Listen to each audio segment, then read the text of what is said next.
உறவுகள் அனைவருக்கும் வணக்கம். இன்னைக்கு ஒரு முக்கியமான தகவலை பற்றி தான் நான் பேச வந்திருக்கேன். அதாவது நம்ம கேப்டன் அவர்கள் இறந்து 10 நாட்கள் ஆகுது. அவங்க இறந்த பிறகு மக்களோட மனநிலை எப்படி இருக்கு அப்படின்னு நான் தெரிஞ்சுக்கிட்டேன். அதோட மக்களோட மனநிலையை விட இந்த சமூக ஊடகங்களோட மனநிலை எப்படி இருக்கு அப்படின்னு நான் ரொம்ப ரொம்ப தெளிவாகவே தெரிஞ்சுக்கிட்டேன். ஏன் அப்படி சொல்கிறேன் அப்படின்னு பார்த்தீங்கன்னா, கேப்டன் அவர்கள் இறந்து 10 நாட்கள் ஆகுது, சரியா? இப்போ கேப்டன் அவர்கள் இறந்த பிறகு மக்களோட மனசில் பார்த்தீங்கன்னா அவரோட நினைப்பு நிறையவே இருக்கு. ஏன் அப்படின்னு கேட்டிங்கன்னா, நமக்கு தெரியாது. அவர் நடித்த காலத்திலிருந்து எல்லோருக்குமே ரொம்ப பிடிச்ச ஒரு அருமையான ஒரு நடிகர். இவர் இறந்த பிறகு மக்கள் சாதாரணமாக, அதாவது இறந்துட்டாரு அப்படிங்கிறதோட, ஆஹா இப்படி ஒரு நல்ல மனுஷன் இறந்துட்டாப்புல அப்படின்லாம் எல்லாருமே வருத்தப்படுறாங்க. ஏன் அப்படின்னு கேட்டிங்கன்னா, அவர் அரசியல் விஷயத்திலையும் சரி ரொம்ப ரொம்ப அக்கறையாக உள்ளவர். அரசியல் சம்பந்தமான விஷயங்களை பேசும்போது தெளிவாகவே பேசுவார். அது மக்களுக்கு ரொம்பவே பிடிக்கும். அந்த மாதிரி தான் அவர் பேசிக்கிட்டு இருந்தார். ஆனால் இந்த சமூக ஊடகங்கள் இருக்குல்ல, மக்கள் என்ன நினைக்கிது அப்படின்னு தெரியாமலேயே, அதாவது இப்போ விஜயகாந்த் அவர்கள், அதாவது கேப்டன் அவர்கள் இறப்பதற்கு முன்னாடி, அதாவது அவர் அரசியல் ரீதியாக பேசும்போது அவர் ரொம்ப தெளிவாக தான் பேசிக்கிட்டு இருந்தார். அப்போது அவர் சில விஷயங்களை பேசும்போது ஆக்ஷன் பண்ண வேண்டிய சூழ்நிலை இருந்துச்சு.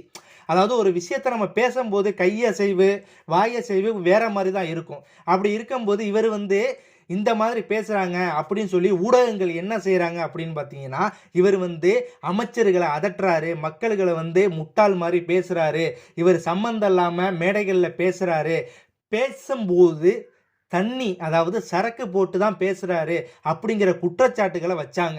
அது மட்டும் இல்லைங்க, அவர் பேசுகிற ஒவ்வொரு வீடியோக்குள்ளேயும் சில காட்சிகளை எடுத்து அதை ட்ரோல் பண்ணவும் ஆரம்பித்தாங்க இந்த வலைத்தளங்கள். அதாவது இந்த யூடியூப் வலைத்தளங்கள், இந்த ஃபேஸ்புக், அதாவது இதில் எல்லாம் பார்த்தீங்கன்னா சில பல சேனல்கள் தனியாகவே செப்பரேட்டாக வச்சுருக்காங்க.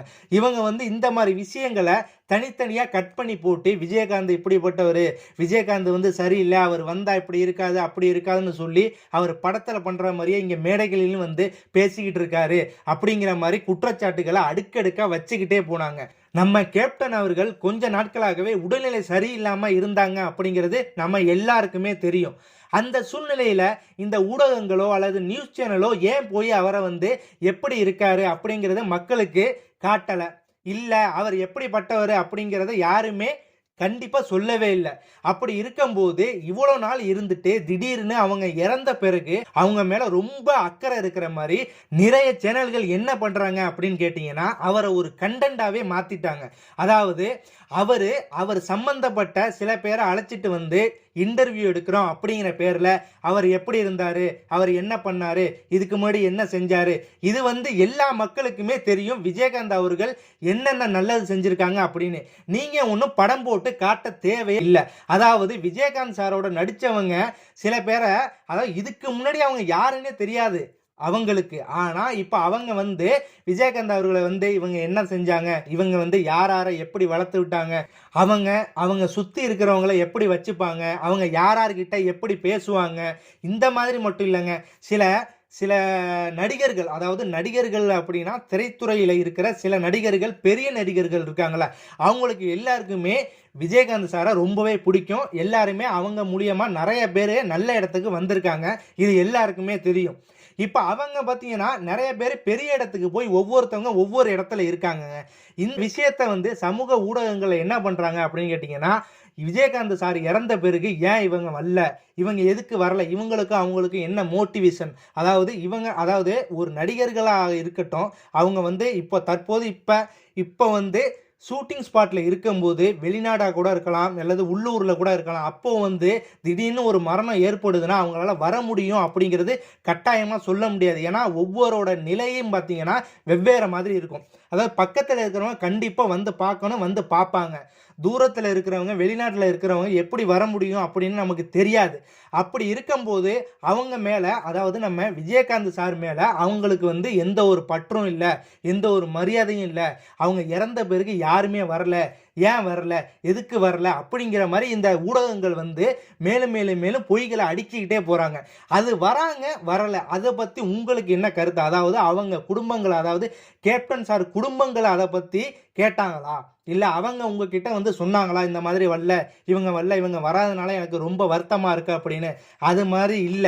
அதாவது விஜயகாந்த் அதாவது நம்ம கேப்டன் அவர்களோட தொண்டர்கள் மட்டும் இருந்தாலே போதும், அவரோட ஆத்மா சாந்தி அடைய. நீங்க ஏன் இவங்க வரல, அவங்க வரலன்ட்டு அதாவது குறிப்பா பார்த்தீங்கன்னா, நான் வந்து யாரையுமே குறிப்பிட்டு சொல்லல. ஒரு உதாரணத்துக்கு சொல்றேன். அதாவது சில ஆக்டர்கள் இருக்காங்க, பெரிய ஆக்டர்கள். அவங்க பார்த்தீங்கன்னா, சில பேர் வரல, சில பேர் வந்தாங்க. சில பேர் வந்து சில பேர் வந்து துக்கம் விசாரிக்கும்போது ரொம்ப சங்கடமா பேசுறாங்க. அத வந்து இந்த நியூஸ் சேனல்கள் என்ன பண்றாங்க அப்படின்னா, இவரு வந்து உண்மையாவே இவரு துக்கமா பேசல, இவரு வந்து அழுகல, இவரு வந்து சும்மா ஆக்டிங் பண்றாரு, அந்த மாரி பேசுறாங்க. சில பேர் வராம இருக்கிறவங்கள இவங்க என்ன வரல, இது மாரி வெளியூர்ல வந்து ஜாலியா அவங்க வந்து என்ஜாய் பண்ணிட்டு இருக்காங்க டூரு அப்படின்னு சொல்றாங்க. இந்த மாரி வந்தாலும் பிரச்சனை, வராட்டினாலும் பிரச்சனை. சரி வந்தாரு, ஏன் வந்து அழுகுறாரு? இவர் ஆக்டிங் பண்றாரா? அதாவது படத்துல பண்ற மாரியே இங்கேயும் வந்து ஆக்டிங் பண்றாரு. இவரு ஏன் வரல? இவர் ஏன் வரமாட்டாரா? இவரு அவ்வளோ பெரிய ஆளா? அப்படிங்கிறாங்க. சப்போஸ் ஃபோன்ல வந்து நல்லா விசாரிச்சா, ஏன் ஃபோன்ல தான் விசாரிப்பாங்களா? நேர்ல வந்து பார்க்க மாட்டாங்களா? அப்படின்னு சில பேர் சொல்றாங்க. சில பேர் கிடையாது, சில ஊடகங்கள். இந்த மாதிரி ஒவ்வொரு விஷயத்தையா அடுக்கிக்கிட்டே போறாங்க. நான் வந்து இவங்கள தான் அப்படி நான் குறிப்பிட்டு சொல்லல. நீங்க கூட நினைக்கலாம், ஏன் இவர் வடிவேல சொல்றாப்லையோ அப்படின்னு. வடிவேலுக்கும் எனக்கு சம்பந்தமே இல்ல. வடிவேலு இருக்காங்கல்ல, அவங்களோட காமெடிகள பார்த்து நம்ம நெறைய பேர் சிரிச்சிருக்கோம். ஆனா, இப்ப நம்ம விஜயகாந்த் சார் அவர்கள் இறந்ததுக்கு கூட வரல. அத நினைக்கும்போது ஏன்டா அவரோட வீடியோக்கள், காமெடிகள பார்க்கிறோம் அப்படிங்கிற மனநிலைக்கு தள்ளப்பட்டிருக்கோம். அதுதான் உண்மை. என்னோட மனநிலை அப்படிதான் இருக்கிறது. ஏன்னா, இந்த மாரி சூழ்நிலையில ஒருத்தவங்க அதாவது ஒருத்தவங்களோட நல்ல விஷயத்துக்கு முடியலனாலும் அவங்களோட இறப்பு சம்பந்தமான விஷயத்துக்கு நம்ம கண்டிப்பா போகணுங்க. அதாங்க நாகரிகம். ஆனா அதுக்கு கூட ஒருத்தர் வரலங்க. நான் அத பத்தி இப்ப நான் தனியா பேசுனேன்னா வச்சுக்கங்களேன், அத வந்து எல்லாம் என்ன சொல்லுவாங்க, இவன் ரொம்ப யோக்கியனா, இத பத்தி பேசுறான், இவனுக்கு என்ன தெரியும் அப்படின்னு கேட்குறீங்க. அது கண்டிப்பா கிடையாது. நான் வந்து சொல்ல வந்தது எப்படின்னா, நீங்க ஏன் இதே ஒரு தொழிலாவே பண்றீங்க? அதாவது ஒருத்தர பத்தி தவறா பேசுறதுனால உங்களுக்கு என்ன கிடைக்குது? அ நீங்க வந்து YouTubeல பணம் சம்பாரிக்கிறது தான் எல்லாரோட குறிக்கோள். என்னோடதும் சரி கூட. ஆனா, அத வந்து நம்ம தெளிவா பண்ணணும். அதாவது இவங்கள பத்தி பேசி, அவங்கள பத்தி பேசி, அவதூற பரப்பி நம்ம செய்யக்கூடாது. சில விஷயங்கள் நல்லதா இருக்கும். அத நல்ல முறையில பேசணும். சில விஷயம் கெட்டதா இருக்கும். அத கெட்ட விஷயத்த கண்டிப்பா நம்ம சுட்டிக்காட்டி தான் பேசணும். அதனால தான் இப்ப நான் பேசுறேன். இது யார பத்தி பேசுறேன் அப்படின்னு நெறைய பேருக்கு தெரியும். ஏன்னா, நெறைய YouTube சேனல்கள் வந்து இதே வேலையா தான் பண்றாங்க. இவங்க பேர நான் சொல்ல விரும்பல. ஆனா, அவங்களுக்கே கண்டிப்பா தெரியணும். நம்ம தான் இத மாதிரி பண்ணியிருக்கோம் அப்படின்னு. தயவுசெய்து இந்த இந்த மாரி விஷயத்த தயவுசெய்து மாட்டுங்க. ஏன்னா, எங்க பார்த்தாலுமே உங்களோட வீடியோக்கள் வந்து பார்த்தீங்கன்னா, இந்த மாரி தவறாவே சித்தரிக்கிற மாரி தான் இருக்கு. நான் கேட்கிறேன், உங்களோட உங்களோட தனிப்பட்ட கருத்துக்கள நீங்க தனிப்பட்ட முறையில பேசிங்க. அத வந்து ஒரு பொது விஷயத்துல வந்து நுழைக்காதீங்க. அதாவது கேப்டன் அவர்கள் இறந்தாங்க. அது எல்லாருக்குமே கண்டிப்பா கண்ணீர வரவழைக்கும். ஏன்னா, அந்த மாதிரி அவங்க நெறைய விஷயங்கள் பண்ணியிருக்காங்க. கண்டிப்பா எல்லாருக்குமே புடிக்கும். ஏன்னா, அது வந்து அத நீங்க ஒரு நியூஸாவே பண்ணாதீங்க. அவங்க இறந்துட்டாங்க. அதோட விடுங்க. அவங்களுக்கு என்ன செய்ய முடியுமோ, இல்ல அவங்க பேர வச்சு நீங்க என்ன செய்ய முடியுமோ அத செய்யுங்க. அத விட்டுட்டு அவங்க இறந்த பிறகு அவங்களோட கூட இருந்தவங்க, நடிச்சவங்க, பக்கத்து வீட்ல இருந்தவங்கலாம் கூப்ட்டு இந்த மாரி எனக்கு கன்டென்ட் தேவைன்னு இந்த மாரி வீடியோக்கள போடுறீங்க. அ உங்களுக்கு இது தேவையா? அவங்க இறந்த பிறகு அவங்கள அப்பனாச்சும் நிம்மதியா இருக்க விடுங்க. அவங்க இறந்ததுக்கு மிக முக்கிய காரணம் நீங்களே கூட நான் கண்டிப்பா சொல்லுவேன். நான் மட்டும் இல்ல மக்களுகளுக்கு தெரியும். அவர அவ்வளோ ட்ரோல் பண்ணி அவர வந்து ரொம்ப, ரொம்ப, ரொம்ப, ரொம்ப மோசமான மனநிலைக்கு தள்ளவிட்டது நீங்க தான். ஏன்னா, அது எல்லாருக்குமே தெரியும். அப்படி இருக்கும்போது தயவு செய்து யார பத்தி எதுவும் பேசாதீங்க. இருக்கும்போது நல்லத மட்டும் பேசுங்க. இல்லாத பிறகு அவங்கள பத்தி பேசி கண்டிப்பா எந்த ஒரு பயனுமே இல்ல. ஏன்னா, அவங்க இருக்கும்போது அவங்கள வாழ்த்துனீங்கன்னா, அவங்களுக்கு ரொம்ப மனநிறைவா இருக்கும். கண்டிப்பா நல்லதையே பேசுங்க. நல்லா பேசுங்க. நன்றி.